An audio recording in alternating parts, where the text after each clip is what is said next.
Donald Trump and Hillary Clinton have made renewed attacks on each other's fitness for office as polls suggest the race for the White House is tightening. Mrs. Clinton, who has seen her national opinion poll lead shrink in recent days, targeted her Republican rival's temperament and attitude to women. Mr. Trump said she would be followed into the White House by criminal investigations. He has gained ground on Mrs. Clinton in some swing states, polls suggest. Thursday's campaigning included a rare appearance by Mr. Trump's wife Melania.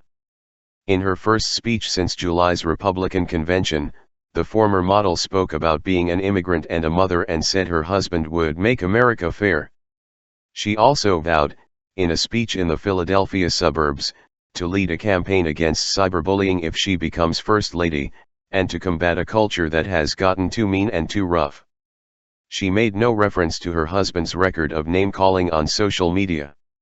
The BBC poll of polls looks at the 5 most recent national polls and takes the median value, i.e., the value between the 2 figures that are higher and 2 figures that are lower. Mr. Trump has gained ground on Mrs. Clinton in a number of swing states, including Florida and North Carolina, according to polls. Some national tracker polls are now suggesting the 2 candidates are neck and neck. The Reuters/Ipsos States of the Nation project estimates Mrs. Clinton's odds of winning the necessary 270 Electoral College votes on Tuesday at about 90%, down from 95% last week. The momentum appears to be with Mr. Trump, who has joked about having to stay on message, as the final weekend of campaigning approaches. "Here we go again with the Clintons, you remember the impeachment and the problems," Mr. Trump said at a rally in Jacksonville, Florida, his 4th appearance in the state. "That's not what we need in our country, folks. We need someone who is ready to go to work." Later, at a nighttime rally in North Carolina, he delivered a speech on defense in which he said he could not imagine Mrs. Clinton as commander-in-chief.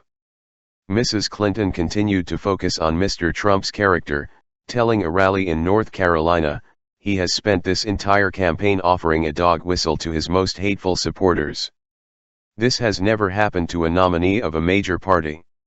She added, "If Donald Trump were to win this election, we would have a commander-in-chief who is completely out of his depth and whose ideas are incredibly dangerous."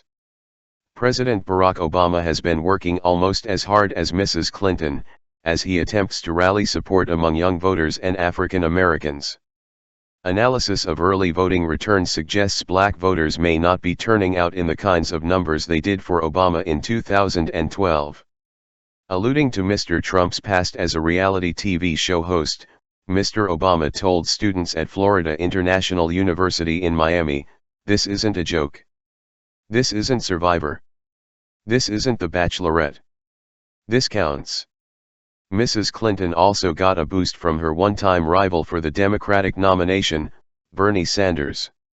He appeared alongside her at a rally in North Carolina on Thursday evening, praising her commitment to increasing the minimum wage and tackling inequality.